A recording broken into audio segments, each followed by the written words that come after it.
actually my take on a talk show. In my secret life, I'm a talk show host, right? So it's an opportunity for me to connect with women from across the Chicagoland area, bring them to an arena where we can talk and learn about who she is, what she does, and why does she do it, all in hopes of inspiring someone to, live their best life, follow their dreams, and just take a leap. So this opportunity here is one that has blown my mind. So I'll share with you how this actually happened. So in 2020, my word for the year was opportunity for my organization. My word was enlarge my territory, and that's what I asked God to do for me. The auto show contacted me and say they saw me on Instagram. So the power of social media and the power of how you represent yourself on social media and the power of how people perceive you. And so I know that they didn't look at one picture and say, we want her. I'm sure the team scrolled through. I'm sure they did research, went to the website, watched me, because if they're going to bring an organization in, it has to match what their plans are for the day. And today is Women's Day. So can I get a little noise? Thank you.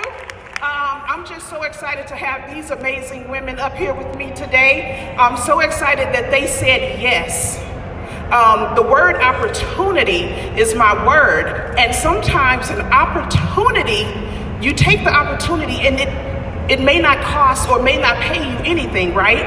Because it's an opportunity.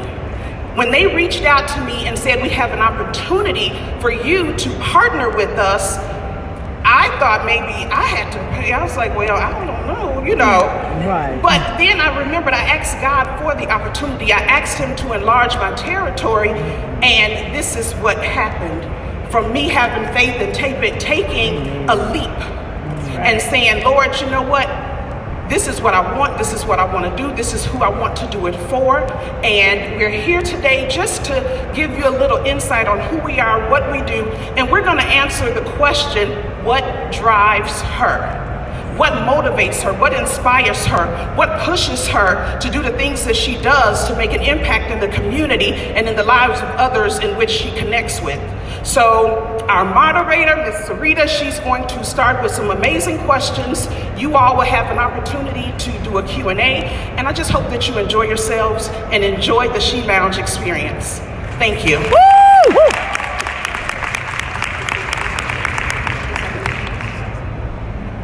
All right, so we can't have you at the She Lounge experience this is a diversity of skills and background and just all of this melanin. Let's be honest. It's Black History Month and this excellence is at the table. Yeah. But we are at the Chicago Auto Show.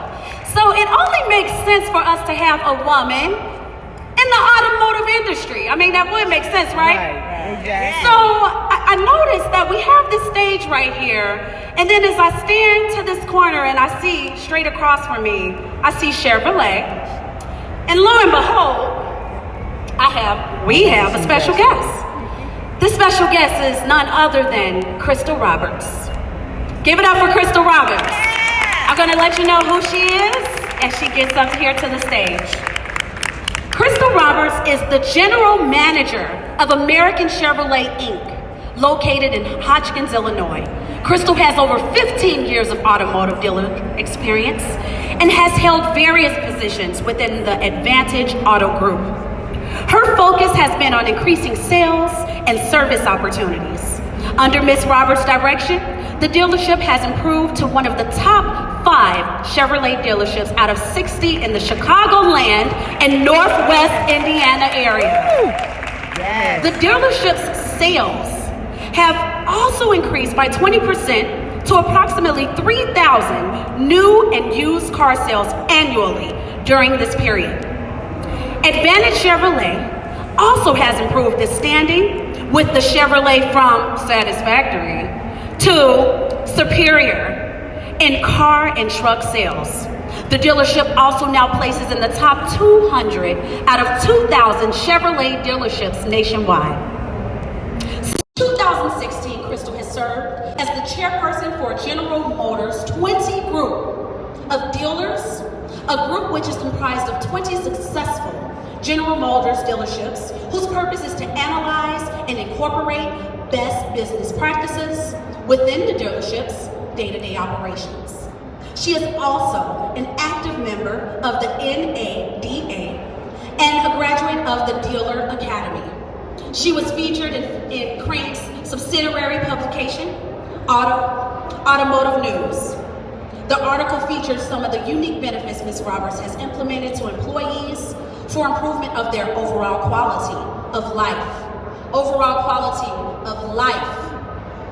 Such benefits included extended lunch breaks to managers and paid memberships to health clubs, encouraging them to spend this extra time at the gym, exercising and improving their eating habits. Give it up one more time, guys, for Ms. Crystal Roberts. Woo! So I want you all to know something. As we get ready to dive in and drive in on these questions today, we are thinking in the frame of mind of vehicles. So you may look at these ladies and have your own idea of, if they thought they were a certain car, what kind of car would they be? Now would they drive? So I'm going to dive in and start over here with Miss Terry over here. Miss Simmons over here. Yes, what kind of car would you be?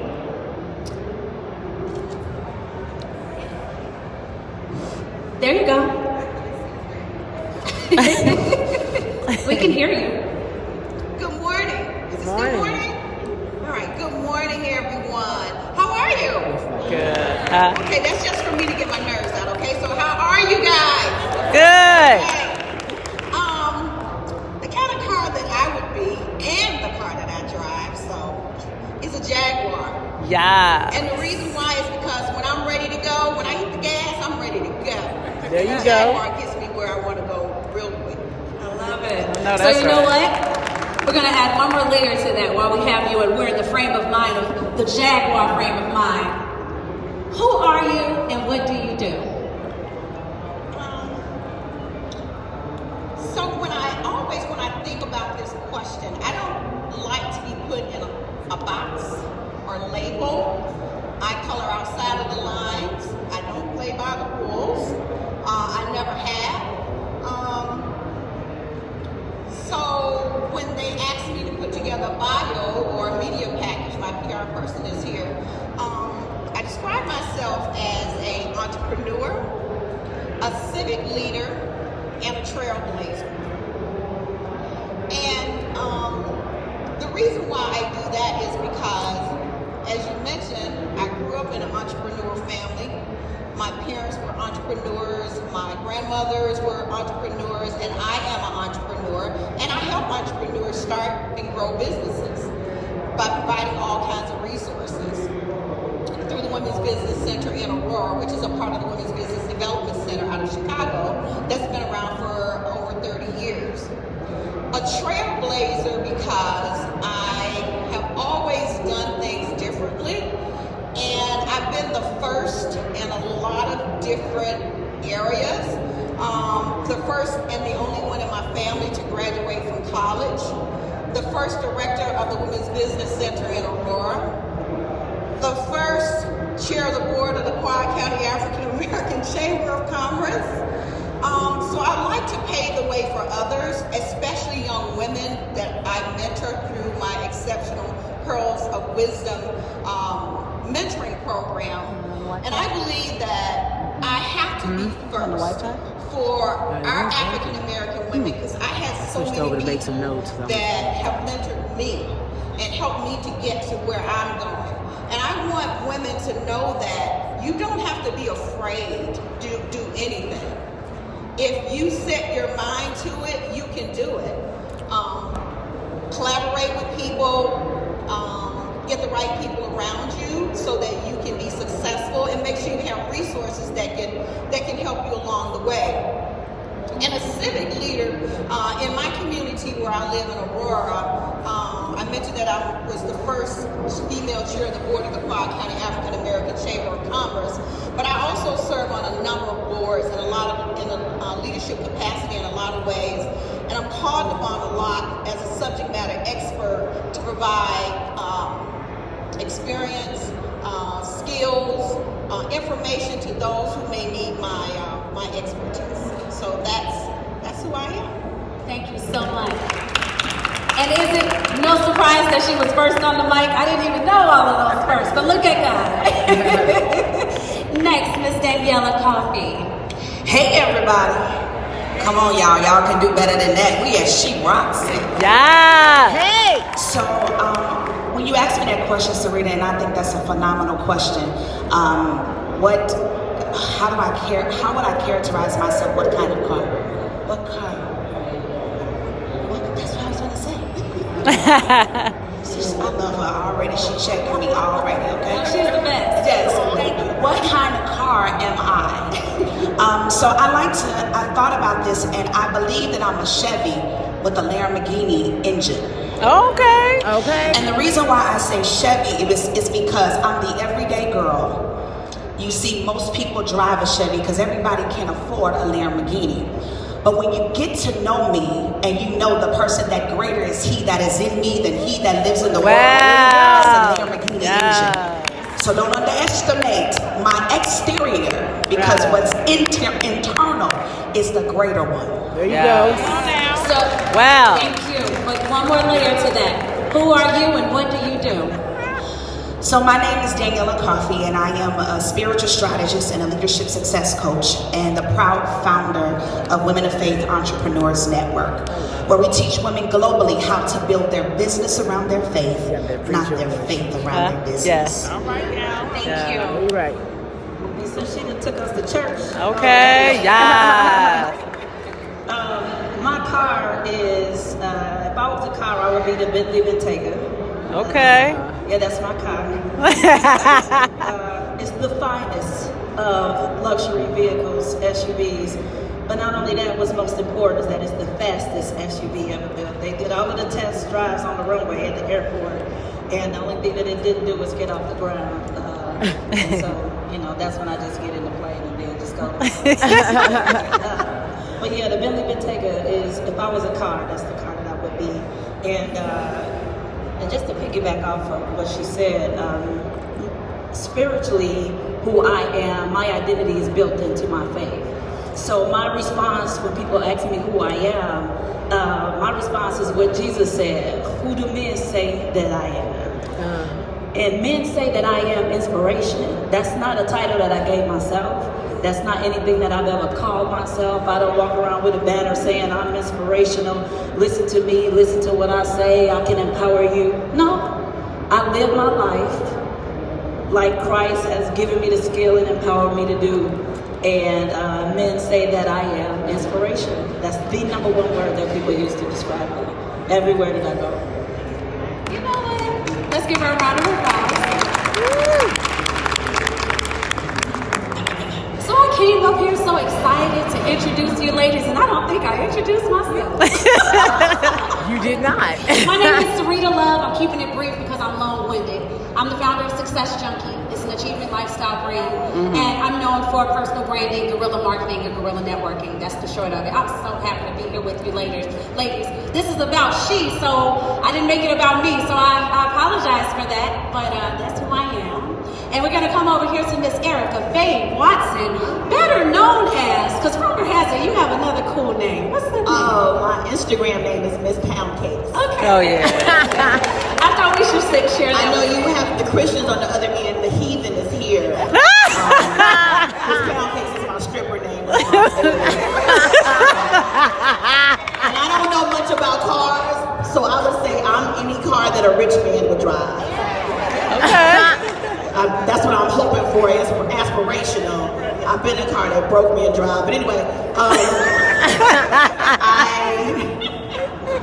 I think when I say what I am, I think of myself as an architect of like creative experiences. So I write and direct films. I'm a stand-up comic, and I also love to help small businesses, especially those owned by African American women, create media strategies and get themselves together in the right way to present themselves to the media. So everybody wants to be on TV, everybody wants to expose their brand, but many times they don't really have a true brand identity that's ready for that type of exposure. So I like to tell stories. I'm a storyteller, is what I say I am. So whatever your story is, I try to help you bring it to light. Thank you. Yeah. Give her a round of applause. Woo! All right, Miss Roberts. Yeah, it's on? It's on now. Well, good morning, everyone. Good So morning. when the ladies said that they would be a Chevrolet with a Lamborghini engine, shameless plug. We actually have one of those here today. Chevy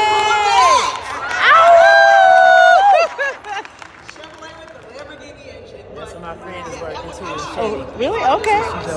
Okay, it's right over there. Corvette. It's a classy vehicle, It highly is. competitive, very driven, and will never fall short. It will always beat the competition. But a little bit of background, so I wanted to share with you all. So my father actually was the first African-American automotive dealer to serve on the Chicago Automobile Trade Association, which is known as, we host the auto show every year. So my brother's actually serving on the board here, we pass it generation to generation, and then I will be the next in line to be serving on the board of directors for the Chicago Auto Trade Association. Nice. All Thank right you. now. Yeah. Thank you so much. Thank you. So, at first you thought we were gonna just pose a question to you out of the audience, and it was just I'm ready. like, wait a minute, we need you, and you need us. So we're really happy to have you today. So Thank I you. was saying that on Joyce's behalf. That was a little surprise. So thanks for being here. Thank you. So Miss Dawkins over here, what kind of car are you? Come on now. Okay. Can you hear me? Yeah, we can hear you. So, you even told me that you were going to ask this question, and I didn't even really think about it, that I was going to be answering it too, but I'm going to take it back to my childhood. My parents always had a Cadillac. Cadillac Sedanville, Cadillac Seville, Cadillac Eldorado, I think. I was born literally in a Cadillac, a white Cadillac. Went from white Cadillac to blue Cadillac to brown Cadillac, and all of them were custom made for my dad. And it was just showing me what I could look forward to because he was a hard worker. And so his Cadillacs took him back and forth to work, and it took us on the road to Mississippi, to different vacation spots. So I like a car that is like family but luxury. And that's just what I would attach myself to, like a Cadillac, because that's what I saw growing up, and that's what I love. And so who am I? What do I do? I do it. And so Okay. I am Joyce Dawkins, the founder of She Rocks It, Yeah. celebrating women who rock. And I am the creator of the online social media platform I Am She, which is a community of like-minded women. You all are welcome to join our group. I Am She on social media. But I'm actually a corporatepreneur. That's what I call myself. Because I do work in corporate America 9 to 5. And so me having this platform is to inspire and share with other women. You can follow your dreams and follow your passions, and also work 9 to 5 to help with your household, raise your children, be the support mate to your spouse. So for me, it is just being out here showing women that, because a lot of people think that this is the job. And literally, I get up every morning and I go to work, but when I leave there, I transform into who she is. And I am she is me, and she rocks it. Yes. And I wanted In that order. to create a platform where I could bring like-minded women together, where we could honor each other, where we could celebrate each other, support each other in a positive positive atmosphere. If you've ever been to any of my events, the key word is experience, because I want you to experience something like you've never experienced before. From the time you walk to the registration table to the time you see the ladies that are greeting you, giving you your seat, it's an experience. We compliment you. We welcome you and we greet you. And a lot of times as women, I found myself going to events or going to places where I would speak and they would just look, you know, and I wanted to change that narrative of how we interact with each other. So creating the platform that She Rocks It, everybody can affirm I am she and take on that mindset that you rock. And so that's what I do. This is what I created, and thank you. All right. All right. So you know what? Surprise, surprise. I'm going to keep the mic in your hand for one moment to start this next dialogue. So all of us know when we utilize our GPS when we're driving, sometimes it doesn't take us where we think we're going, right? We're like, how did I end up here, right? And we clearly put the destination in the GPS. But that's the question I'm posing under the spirit of what drives her. So I'm going to start with you, Joyce, and I want to know, we all want to know, how did you get here? But one more layer to that is, what made you choose this path? How did you get here and what made you choose this path? Okay, so I'm going to be real transparent. In 2007, I worked in an industry where it took a downfall. Prior to being laid off, I went through a period of, I had a desire to do things, right? I had a desire to finish my college education. I had a desire to become a part of a sorority. I had a desire to be home with my kids more. But the problem I was having was all those desires were sort of overshadowed because of me working, right? So it was in August of 2007, I began to seriously pray. And I began to ask God, I'm like, I want to be home with my kids more. I want to be able to go back to school. I want to join this sorority, but I want to be able to maintain my lifestyle. So that was really asking him a little bit much. Like, you want to be home, you don't want to work, but you want me to give you all this.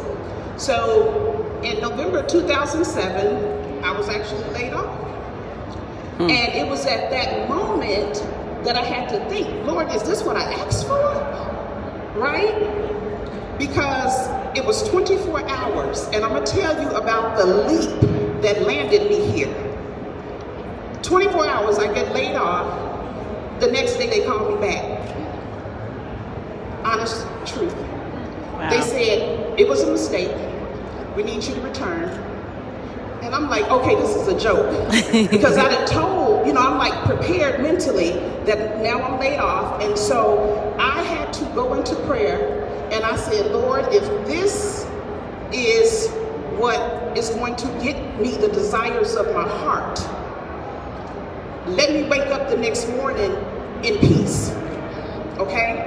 The next morning I get up, and this is the God's honest truth, my sister will testify, I could not remember what I did the day before. I couldn't remember the job. Like, seriously, I thought I was about to lose my mind because I could not remember. But I was at peace. And I said, it's not mine anymore. It is not mine. So in 2007, that was my leap that landed me here 15 years after me telling them it's no longer mine. It's not mine. And they said, well, technically it is. And I said, if I don't come back, are you giving me unemployment? They said, no. Because technically, you know, you still have your job. Then I thought about it. The Holy Spirit ever drops stuff in your mind to make you remember things? I said, well, you know what? I signed the papers already. There you go. And they said, what papers? I said, the layoff papers. They said, we told you to take it to your attorney. I said, but you know what? I just wanted to drop it off. And I dropped it off the same day you gave it to me. There you go. And they said, wait, we don't have it. I said, I dropped it off at the main headquarters. Call them because it is signed and dated the day you laid me off. Therefore, I know that I'm laid off. And I know that you gave me the papers, and I'm gonna go to the unemployment office and get that check. Hey! Okay, well. So that was the leap, because had I been fearful of what would come next, I would not be here. Had I been fearful of and scared of waking up and not having a job, I would not be here. I would not have 3 degrees, okay? Hello. I would not be a member of Delta Sigma Theta Sorority. Okay. Incorporated, okay? Yes. I would not be able, I wouldn't have been able to be at school with my kids the way that I wanted to, right? I wouldn't have been able to serve, and I wouldn't have been able to take the time that I needed to hear from God so that He can direct my path. Because I asked Him, and He tested me to see, I'm gonna do what you said. You said you want time at home. You said you wanted to go back to school. You said these things. Now I'm gonna lay you off, but the twist is I'm gonna give it back. And it's up to you what you decide to do with that. So the reason I'm sharing that is not to share my business, but the reason that He gave me that story is because someone needs to hear that a leap can land you where you have a desire to be. Yes. Yes. It can land you, and all you need to do is tune everybody else out and get in tune. And I said recently that when people ask me, how did I get here? I said I didn't get any favors. I had favor. Okay? It's a difference. I had favor. I didn't call in any favors to get in this space, but it was favor. So whatever it is that you have a desire to do, whatever it is that you are planning and you want to do, consider taking a leap. My leap took 15 years, but I'm here. So I just wanted to share that, and what's the time? Thank you. So I got a little twist on the order of things. We talked about landing, we talked about leaping. I personally like to leap out of planes, and you land and take off on the runway. So, Miss Tamara, how did you get here? And what made you choose your path? Belief. And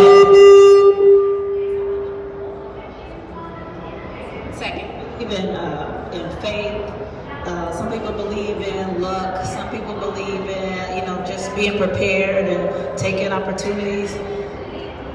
I believe that what got me to where I was today was being fearless, like you said. Growing up in Maywood, growing up in poverty, I'm the third of 7 children, had plenty of nights with, no food, no hot water, no, electricity, everything. And, but I was super smart. And I knew that I was smart, but I didn't want to tell everybody that I was smart because that'd get you beat up. So then I became a bully. And I was just a really mean kid. I was what people would call a mean girl. Completely had my entire intelligence, it was incognito. I would only be smart in school in front of the teachers, and when I left, I wreaked havoc on the whole neighborhood. And so one time I tell this story, I got picked up by the police, and I heard a voice say to me, "It doesn't matter how smart you are now, does it?" And I realized that if I couldn't keep myself out of the back of a police car, then my life was going to be on a whole different path than what it could have been, because I can't make decisions. Again, decision making, making choices. Fast forward, I got, within weeks, maybe months, my mom took me out to, my mom had me to her brother pick me up on a Saturday morning. I had an attitude the whole time. She sent me with my little brothers and sisters with her brother. And we got to what I thought was the Museum of Science and Industry. I was like, oh, we about to be at the museum all day. And then it was an airport. I had no clue Maxfield was downtown.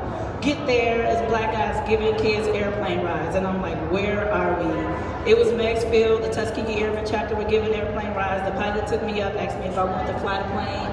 And I'm like, absolutely. And I'm thinking if he knew I was from Maywood and how crazy I was, there's no way he would allow me to fly his airplane. But I didn't tell him. And I took the controls. We turned the plane around and I'm flying over Lake, Michigan. And that day I knew that I was going to have a career in aviation. What I didn't know that was when I got to the university, I'd be one of only 2 black girls out of 200 kids in the aviation flight program. What I didn't know is when I got to corporate, I'd be the only black person working for that company for 7 years. What I didn't know is when I started my aviation company, I'd be one of the only women of color in the world to start an aviation company. Yeah. What I didn't know is when I decided to start teaching kids, but nobody taught me how to get involved in the aviation industry and have a career, that 10 years later, the industry would be calling me to figure out how they could cure the pilot shortage, cure the pilot shortage, cure the aircraft mechanic shortage. I didn't know that the Pentagon would call. I didn't know FEMA would call. I didn't know that that Congress would call. I didn't know that Boeing would call. I didn't know that United would call. I didn't know American would call.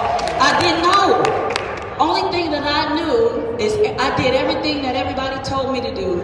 Get good grades, go to school, and you'll get your dream job. And at 24 years old, I have a house on 3/4 acre land with a swimming pool in the backyard, 2 cars. I got married at 25, and by 28, I was empty. With a corner office with a view, the only person that had a bigger office with me was a vice president. I was 28 years old, and I had to make a choice. I started looking at me being the only African American globally working for that firm for 7 years, and they had never had a woman to work in the C-suite. I said, there's no way they're gonna let me be who I know I am working in this company. And I was doing a minority and woman on business compliance reporting, and I realized that we weren't meeting my goals for minority and woman on business contracting. And I looked in the mirror, I said, I'm a woman, I'm a minority, I need a business, and the rest is history. There you go. Yes. Woo! Calm down. What drives her? So one thing that Ms. Holmes repeated, put an emphasis on all of the things that she didn't know. Think about all of the things that you don't know but you believe is possible. I want to ease over here to Ms. Simmons because a lot of things that we know that we've learned today that she was first.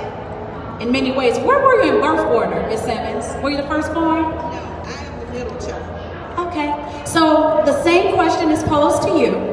How did you get here? And what made you choose your path? You're there. We can hear you. Okay. So in the birth order, I am the middle child of 5 girls. And so they heard you say that I grew up on a farm with my family in rural Alabama.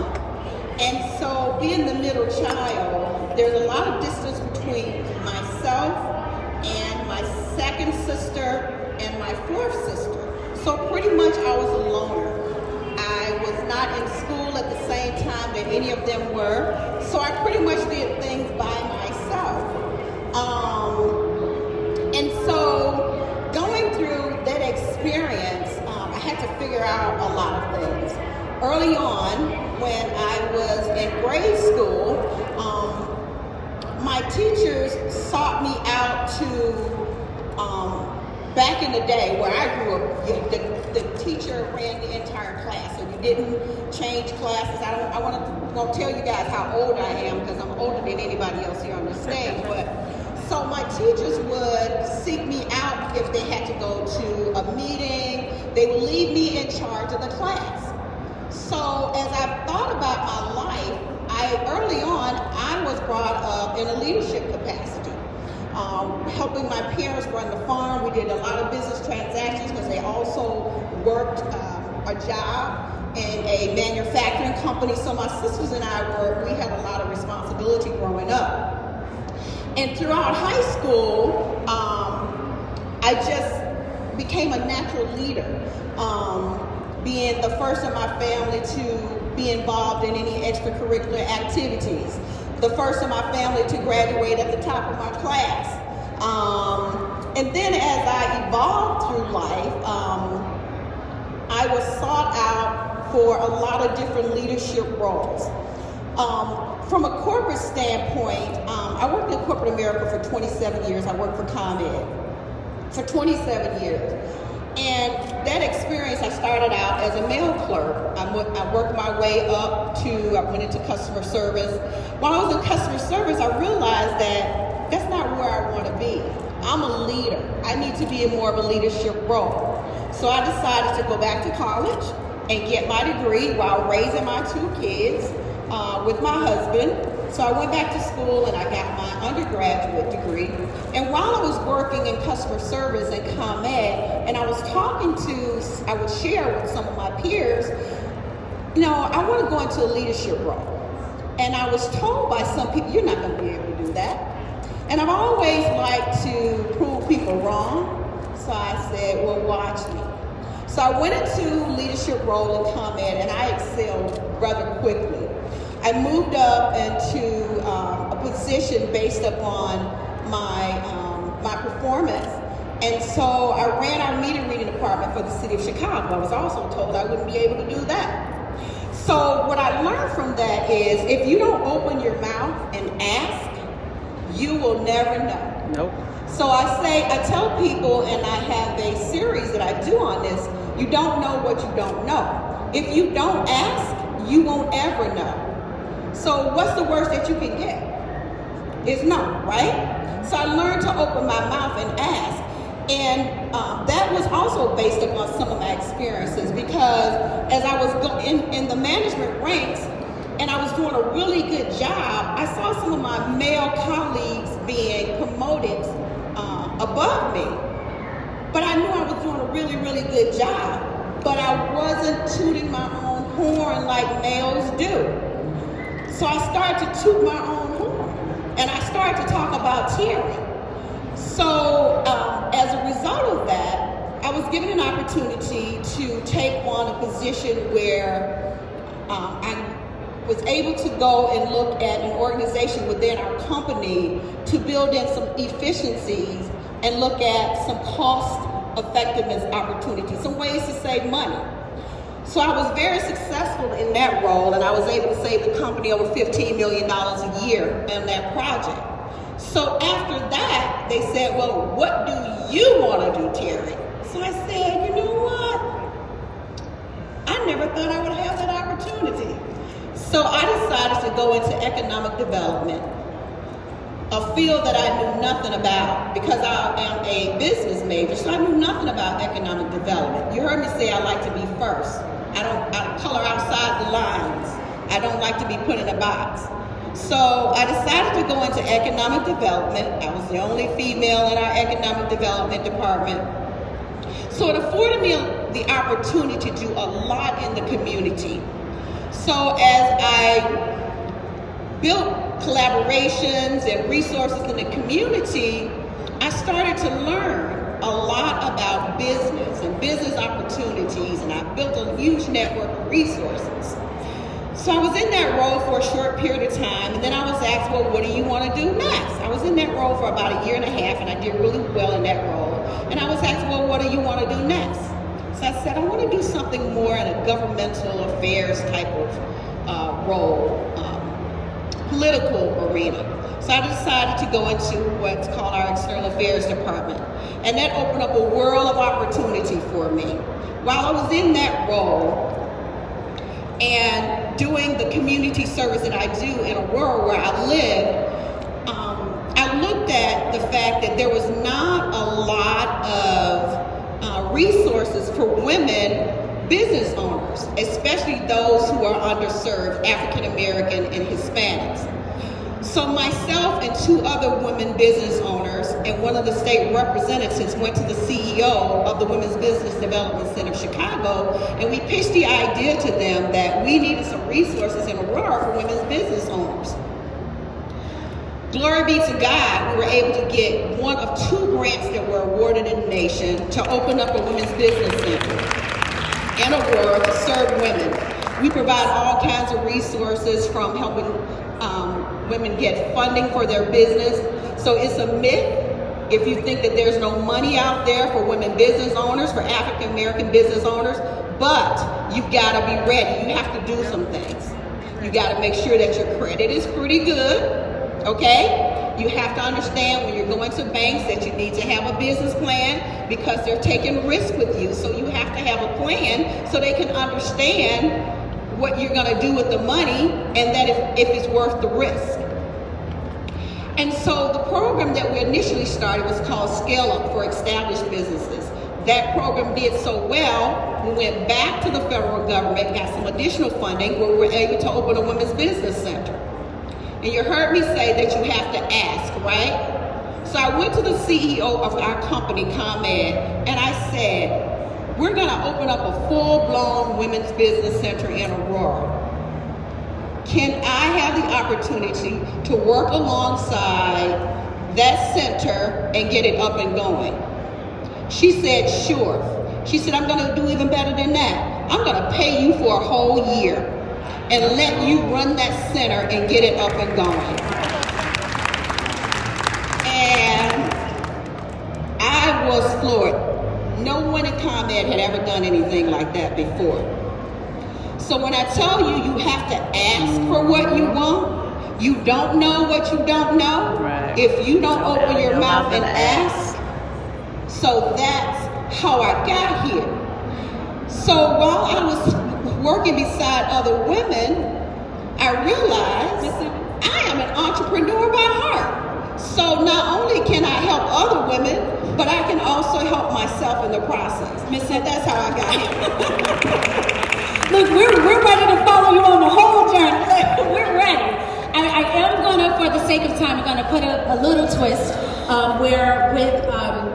I think what I want to do is, in the spirit of what drives her, there will be time for meeting and greeting on how everyone got here. I want to continue the conversation with our ladies where I want you to infuse in a highlight of how you got where you are right now, but I want you to tie this into what motivates you to impact and change the lives of others. And what's unique about the ladies who are about to answer these questions are they are in position to do these. Everyone is, but these particular women right now, they are in different areas of position to do so. So I'm going to start with you, Erica. Really, I gave highlights of where we've seen you. How did you get here? The short version. And I really want to know about your impact. How you, what motivates you to impact and inspire the lives of others? Yes, well, I got here by not listening to the no's, staying focused on the yeses, and refusing to dim my light. So that's the overall arc. Quickly, I've always been a very funny, creative person. I've always been a writer and did things like that, but I was kind of steered away from that. I had very old school, traditional Southern parents from New Orleans, and they said, you're gonna get a good job with a pension, and you're gonna buy you a bungalow somewhere on the South Side, you're gonna find some man to marry you, you're gonna live in a house, you're gonna have kids, and you're gonna live a good life. That's a quote from my father. And I'm just not that kind of person. So listening to my parents and wanting to follow what they had, the idea they had for me, I kind of had to have the courage to go the opposite way because I'm loud and I'm crazy and I'm funny and I just wanted to be me. So went to the college they chose, was so busy not going to class and producing and directing, I flunked out. So I finally said, I'm gonna go do what I wanna do. So I left that school down to U of I in Champaign, which is one of the top schools in the country. So if you get in there, you know, you're real smart. And I flunked out. My dean was actually like, you don't ever need to come back down here. He's like, don't, please. So I was like, damn, okay. So I looked up Columbia College Chicago, and I was like, man, they accept you in February, so I could go there. I went to film school, got straight A's, and started living my dream, which was to write, direct, and produce. I moved to New York to direct, and when I got out there, I was doing a lot of underground hip-hop videos for artists, and I was like, I got tired of being on video sets where I was the only woman and I'm directing these dudes that are projecting a life that they're not really living in real life. I'm tired of all these big booty so-and-sos all around, right? And they're spraying fake champagne on the girls with this sparkling apple cider. You can't even afford to buy the champagne if you're fronting that you're drinking. And I was like, why am I here? And why am I presenting these kind of images of women? And a friend of mine said, you're so funny, you should do comedy. So I was like, okay, I'll try it. And I started doing stand-up as a side hustle to make money for my films. I got on stage, a producer saw me, gave me a role in my first film called Dirty Laundry.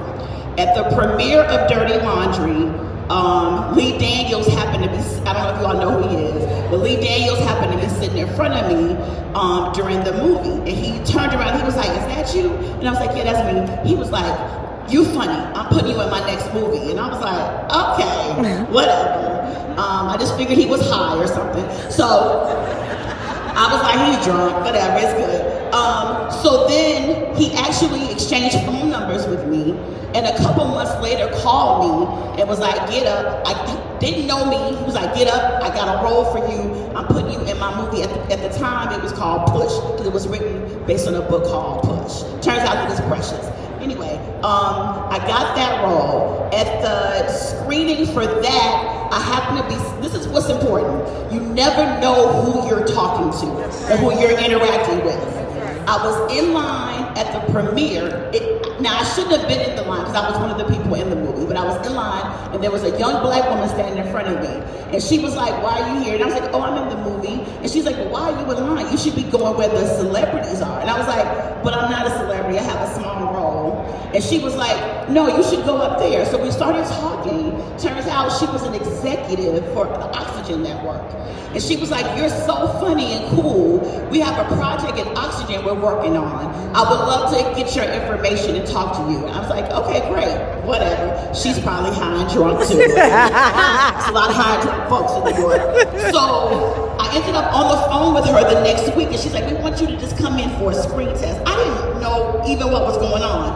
It ended up they were creating a competition reality show, and they brought me on to host my first pilot ever, simply from a meeting in line. Now, I could have been acting funny and all, "Why is she talking to me and why is she in my business?" But you never know who's sitting next to you that is there to present an opportunity for you. So I hosted my first pilot from Oxygen. From that, it went on. Leading, when I was in undergrad, people call me Spike E. My name is Erica, but I wanted to be Spike Lee, and I always had a dream to work with him. And my friend even bought me a book about his work.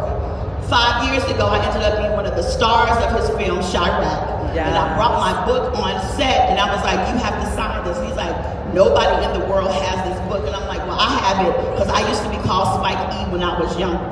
And I always said one day I would work with you." And he was like, "And now you're starring in my film." And even that was a chance thing. So I got here by being nice to everybody, even the people I don't like. I'm very nice to them because you never know what that will lead to. And remember, I'm a fat girl from the south side of Chicago. I'm not supposed to be on anybody's TV doing anything. And there's nobody that looks like me that's on TV in Chicago or beyond. And when I go somewhere, I'm typically the biggest girl in the room. But sometimes you can be the biggest and also the most unseen. And I make sure that I do not dim my light. I am who I am. That's what it is. Embrace me and take me as I am. Period. That's how I got here. I guess I'll answer the part about what motivates you. You're the wild card. You're the rebel. You're the one that sometimes is overlooked, underlooked, this and that, but you show up. Oh, I was told no all the time. But you said I was told no this morning on the role I really wanted. My agent called me on the way here and said I did not get it. They said, "No thanks, they're passing." But that's okay, because who knows who I'm going to meet here today that's going to give me my next opportunity. You got to keep it moving. You got to be told no. Yes, that's right. Miss Daniela Kofi. So Daniela, you are the pro in this sense with what your background is. I need you to infuse how you got here and what motivates you to impact and change lives. Because how you got here is by impacting and motivating. So let's infuse your answer that way. Okay, so I'm gonna take you out of church for 1 second. I need you to touch your neighbor, turn to your neighbor and say, "Girl, I'm done with." I'm done with. About to. Now, if it's a gentleman, just tell him, say, "I'm done with about to," okay? You ain't gotta say the girl. So you got one more time. Say, "Girl, I'm done with." I'm done with. About to. About to. So how I got here, my mom and my dad both are in the audience. And Daddy, just wave your hand. Those are my babies. And so how I got here, my father is an African-American business owner, oldest soul food restaurant in Chicago, Illinois, with a 6th grade education and has seen multiple businesses go out of business. So that's my foundation. There you go. And so, not saying we're perfect, but we're still here. And so, I remember a story that one day a gentleman came into the restaurant, and at the time I was working there, and he came in dressed really nice, and he came in, he asked to speak to the owner. And so I was standing at the counter, and the gentleman, I said, well, sir, how may I help you? And he said to me, he said, I don't want to speak to you, I'm looking for the owner. I'm looking for a manager position. And I said, sir, I said, is it anything that I can do for you? He said, let me speak to the owner. Very rude and very nasty. I said, okay, no problem, sir. So I proceeded to go in the kitchen. Now, mind you, I was hot. Listen, it's a soul food restaurant, okay? I was hot, I was sweating, I was just tired, okay? Just wrap it all up. And so I didn't look like what he was expecting. And so he goes, I go in the back, I get my dad, I said, Dad, there's a gentleman that wants to speak with you at the counter. So my dad comes out and he begins to speak to the gentleman. I went to the back and I'm a little nosy, pray for me. And so the guy, he says to asks my father, you know, he shows his credentials and he can manage and blah, blah, blah. And my dad said, well, sir, listen, I'm in the process of transitioning out. And my daughter is going to be taking over. Yeah. Somebody about to get this thing. You better catch this. And so he said, my daughter is taking over and she does the hiring. Okay. And so I hear my dad comes to the back and he says, Daniela, can you come to the front? Yes, So I walked to the front. He looked at me and I looked at him. His face dropped. And I'm piggybacking off of what my sister said. You better be careful how you treat people. There you go. Because sometimes they may not look like you.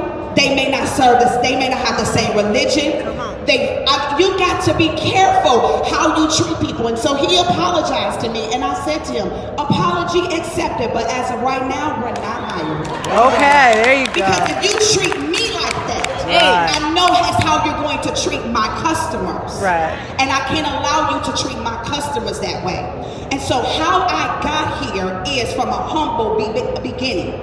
See, don't get this, don't misconstrue this thing on how we look. We got this makeup on, we looking good. Because I'm up here with some women, I'm like, nah, am I supposed to be on this stage? Because they all came from corporate. I did not really care for school. I did it because I was supposed to do it and I ain't do well at it. And so I'm listening to this, but when Joyce said I didn't get here because of a favor, I got here because of favor. There you go, girl. Don't make me run around here. And so what motivates me is my mom and my dad and my family from humble beginnings. Yeah. And my father always, he said, Daniela, whatever you do, keep your heart right and keep your motive right.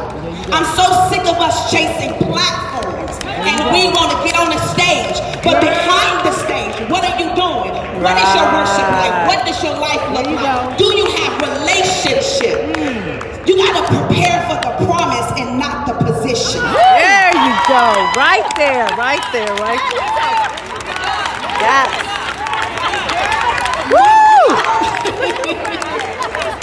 So, as we're almost at a close, what I want to pose to you, seeing that you operate high level in excellence in leadership, I want you to answer specifically, because we got some insight on how you got here through your bio because it was in the order of things. What motivates you to impact and change the lives of others? Wow, that's a great question. And I got a tough act to follow down there. So I'll kind of make it short and sweet. What's really important to me in my business are two things. One is to give minorities and others an opportunity to grow within this industry, the automotive industry. And the other is for financial education, not selling. A lot of times, before I got involved in the business, which is a family business, I decided to do some research and kind of do mystery shopping, go into other stores and see how, first of all, minorities were treated in those stores and what was the longevity in the process when minorities were in the store. And I was finding that a lot of times dealerships were telling customers, you can buy today, we're gonna get you in the car, but they weren't teaching financial responsibility. There you go. Right? And a lot of our minorities weren't taught debt to income ratio, loan to book value, and how to properly build your credit to move to the next levels. I would get a lot of customers saying, I gotta have that Lexus. I came in here for that Lexus. Instead of sitting down and having a conversation about their financial responsibility. What are your 5 to 10 year goals? What are some things that you're looking to do to aspire? Are you looking to build a business or own property? If those are the things that are the case, here are the steps that you and I need to take in order to have better financial responsibility. And a lot of times we might not even sell you a car that day, but the ability to teach and give minorities an opportunity to have a better future. And here, this might not be the best decision for me to get the car today, but here are the steps we need to take so I can have better financial responsibility. And I'm really passionate about that. That's very important, and we teach that at all of our locations. The other was giving minorities an opportunity to grow within this industry. I come from immigrant parents that came to the country in the 70s, and my father was given an opportunity from the Minority Dealer Development Program through General Motors, and we're doing the same. We have 3 minorities that are currently in the program, and we're going to help them in getting their own dealerships. We're giving them an opportunity to get that. Thank you. So those are really important things, is teaching financial responsibility and offering minorities an opportunity to grow within this industry. And interesting enough, there are not really a lot of women that like to work in the automotive industry, and it's a great opportunity. And I think the media has given it a bad rap over the years. We offer flexible hours, time for family. A lot of times you sell it to your own family and friends. You have a whole network of people you know that probably need a car, right? So this is a great industry, and I'm really passionate about what I do. And anyone that knows me says, hey, you go to Crystal, she's going to sit down and talk to you about some financial responsibility, and then see if you can get a car. There you go. There you go. In that order. Absolutely. So, Ms. Dawkins, as we are driving ourselves forward, I do want to be respectful of time. It is almost 12:50 on the head. We can go a few different ways right now, but I do want you to take the wheel. I was able to collect a couple of questions in advance.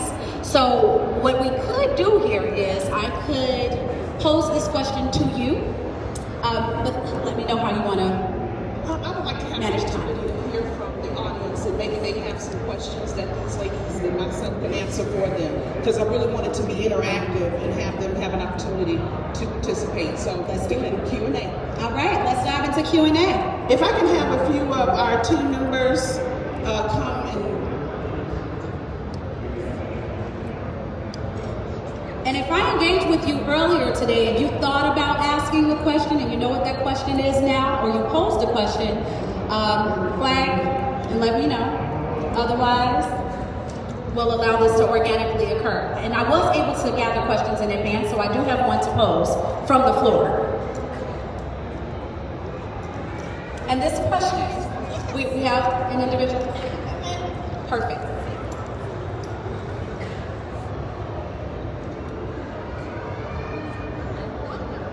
Hello, everyone. Thank you so much for having me. Joyce, this is phenomenal. All of you women have been exceptional, and Sarita, great job moderating.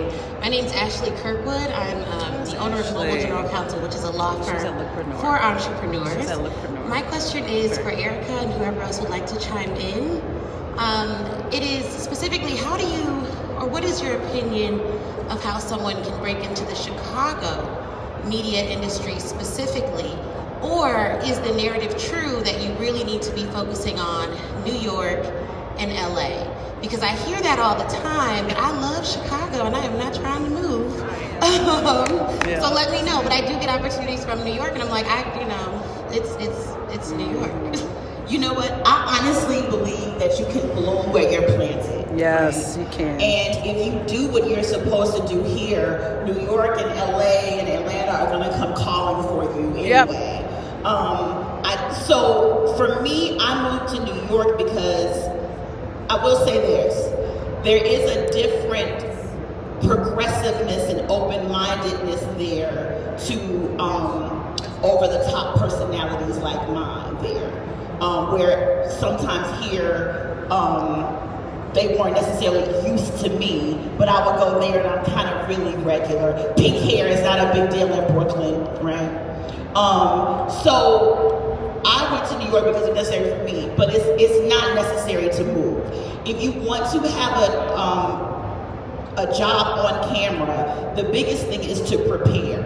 Everybody thinks you just get an Instagram page and start doing crazy stuff and then you're gonna get on TV. You can do it that way, but Chicago is the #3 market for journalism and TV stuff.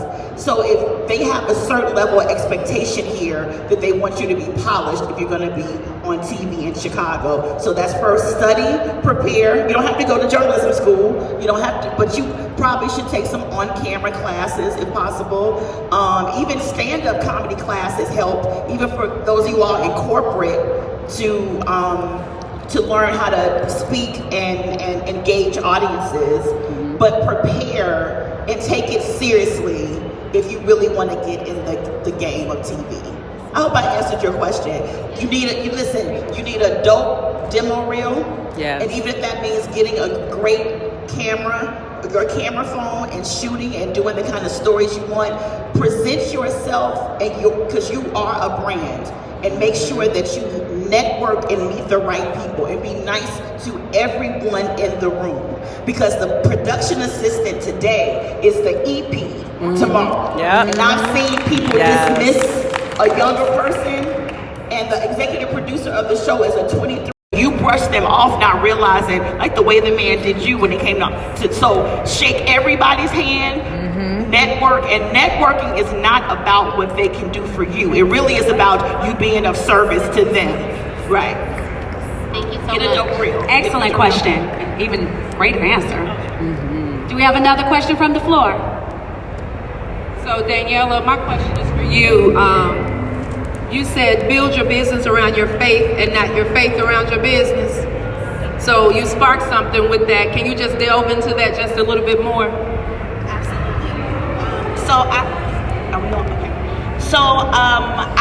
I share my story with, I spent over $62,000 in coaching. And what I found myself doing was chasing platforms. That's why I talk about it. And so I found myself chasing after people and not chasing after the power of God. This is just real talk, real conversation. And so what happened was, every place that I went, I had one coach to tell me that I paid $15,000 to, you say God too much. Wow. You will never reach a diverse market, quote unquote. You will never reach a diverse market by speaking the word God. I said to her politely, as nicely in my Christian voice, I said, well, then I'll never reach a diverse market. I will not stop calling on the name of God. And so I had to go through a process. I went through depression. God changed my circle. I ain't ready for this testimony. Yes. Because I was so busy trying to attach myself to people because I thought people was gonna do it. Can I just tell you right now, people ain't gonna do it. Hello. He works through people. And so I ended up creating Women of Faith, and it was through depression. I tell people, you can't coach somebody from someplace you've never gone before. That's right. You can't coach me into 7 figures if you ain't never made 7 figures. I'm talking about profitable. I ain't talking about revenue, because there is a difference. You cannot coach me to be secure if you've never been insecure. You can't coach me out of depression if you've never been depressed. That's right. And so God had to send me through a process of changing my circle and deleting and depleting some people from my life. And so Women of Faith Entrepreneur Network was born because we teach you how to build people to go through your process in order to make a profit. There you go. Okay. In that order. Yeah. Come on. And so that's what Women in Faith Entrepreneurs Network does. And so I built, and we're for women of all faiths. That's the kicker. I was so in tune with I'm a Christian and I'm a Baptist, I was just pray for me, just all jacked up. But let me tell you something. Faith is the what? Substance of things what? Hoped for, and the evidence of things not seen. What's your substance? Bam. That's your substance. What is your substance? What's your substance? And so I built a network, a global network. One more nugget. I'm going to shut up, Sarita, because I know we on time. Listen, one more nugget. You have to know that you're not just local, you are global. Yeah. When God dropped in my spirit when I was trying to go after this person and coach with that person and go after here and go over there and here, there, and everywhere, because a lot of us just looking to partner with somebody, anybody. If you got 50,000 followers, let me tell you about followers. That don't mean nothing. Please. Let me tell you. Means nothing, okay? Let me tell you. And so at the end of the day, he said, Daniela, you're trying to drop your line in the pond when I told you to drop your net in the ocean. And so that means that the next person that you may hook up with may not look like you. They may not even speak the same language that you speak. Their color, you may not be the same color. You better come out of this box and stop boxing God. Girl. So that's how Women in Faith Entrepreneurs Network. She gonna get caught. Yes. I think your question is next, right? So just stay up, why don't you? I'm about to run over there to Chevy and back right quick.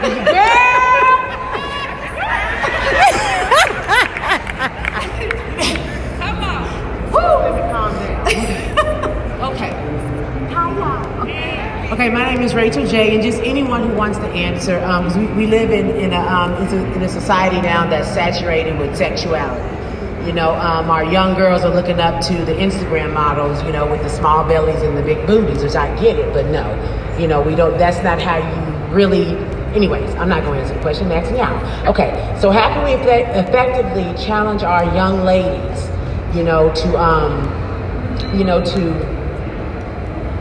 to inspire to be more? You can love yourself, and you can love your beauty, but who are you on the inside? Because you should love yourself from the inside first. So, or what are you guys doing, to inspire the young ladies? Or do you have mentorship programs, or how are we affecting these young girls out here growing up? Because they need to step up and take the mantle. So I'll just touch on that because I have a daughter. I have a daughter that will be 14 years old, and I am a reflection of who I want her to follow. I am an example of what I want her to aspire to become, not just like me, but I want to lead by example. So how do I do that? I put her in environments that are positive. I put her in environments that educate her. I put things in front of her to teach her. Now, I don't, when you say videos, I don't even know if she watches videos, to be honest, but they're always on social media, right? But I taught her, and she knows that social media is a social platform, and it is not our household platform, right? And so I bring her with me to meetings. I bring her with me to speaking engagements because, one, she needs to know how to present herself as a young lady, learn how to articulate and say the words properly, and see what it looks like to wear a two-piece suit and not just a halter. But if you're going to do the halter, put a jacket on, put your stilettos on. So I am an example for her. And so what I do with the young ladies that even come to She Rocks at events, right?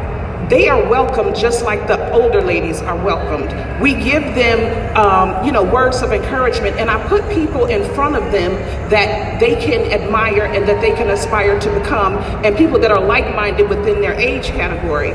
So it's really about, as leaders, leading our next generation into environments that give them something to look forward to, And so just like I said, with my daughter, it's really letting her see what it looks like to be who she is, and it's really instilling in her that affirmation that I am she. And who is she? Okay, she is you can be anything you want to be. You can do whatever you want to do. Hard work, determination, aspirations, you can do it. So for me, it's really about being an example. And I'll let... Well, this is one that's really important to me, because I know what I look like. I know what my family look like. I got good genes. Nothing, it ain't, you work with what you got. I got 2 daughters. One is 8 and one is 13. I grew up in a community that valued my face more than they value my brain. When I got to school, they valued my brain more than they valued my face. But when I got to corporate, they valued my face and my body more than they valued my brain and my mouth. And so now you like dealing with all of these mixed signals, right? Like, we know what power we have as women, right? That feminine energy, our intuition, our perfume, the way we dress, the way we know how to use that energy to get free fries in the drive-thru. Come on now. Hey. To get out of the ticket when the police pull us over, officer. We have to be aware of the energy and the power that we have as women. And so it's a whole different mentality when you want to tell girls to be careful about how you dress and the energy that you're putting off. But you also have to tell them to be conscious of how to use the energy and the power that you have as a woman. See, we don't tell girls that. We always tell them, just cover up and dress nice and present yourself this. But there is a power that we have as women that we have to learn how to wield. I work in a 95% white male industry. I get people all the time trying to give me hugs, trying to kiss me on my face, after a meeting. If I was a man, you wouldn't be trying to kiss me. Right. If I was a man, you wouldn't try to hug me after we had a business meeting. So now I had to learn, shake hands, my hand gonna be out here, shake my hand. You know, we have to reframe the way that we imagine what our power looks like in the workplace when we want to invite more inclusivity. Men, listen to me. You want more women in the workplace? Make us feel comfortable. Men, you want women in the workplace? Don't ask us where our kids are. You're not asking your boy where his kids is, who got his kids. These are real conversations, and women have been having the conversations amongst ourselves for too long on how we're going to be included in the workplace. How about we communicate to you how to welcome us to the table? How to not demand hugs or look at me to get coffee or look at me to make copies for you. Because the feminine energy that we put off is as a nurturer. And they feed off of that. Oh, you nurture me, make my copies, nurture me. Run to the store, we ran out of this, nurture me. We got a client coming in at the airport, can you run and pick them up? No! Right. I don't nurture like that. Let's nurture these finances. Okay. Let's nurture my performance review and give me some opportunities to move up. Let's nurture the workplace environment to make it more compatible and competitive for women. Right. See, it's not just about the sexuality in the sense of attractiveness. Right. It's about the power that we have as sexual beings, women, and having the authority and the power that we have as women. Yes, absolutely. So this is a perfect segue. Let's give her a round of applause. This is a perfect segue for me to do one quick thing. Who is she? We have several female event partners that I need to shout out really briefly. Onyx Capital Financial, since we were talking about finances. The Salute Foundation, and that is S-A-L-U-T-E. Salute Foundation. And she's actually physically here right now. Tendaji Oils. Tendaji Oils. Put that hand up again. I saw you waving over there. Hi. I Can Collective. Is she here today? I Can Collective. WDB Marketing. Dr. Tamara Denton. Lesteina Martinez. Lesteina Inspires. Miss Whit Devereaux. and Miss Crystal Roberts, who we ended up having over here on the stage. Joyce, I'm passing the torch to you. Thank you.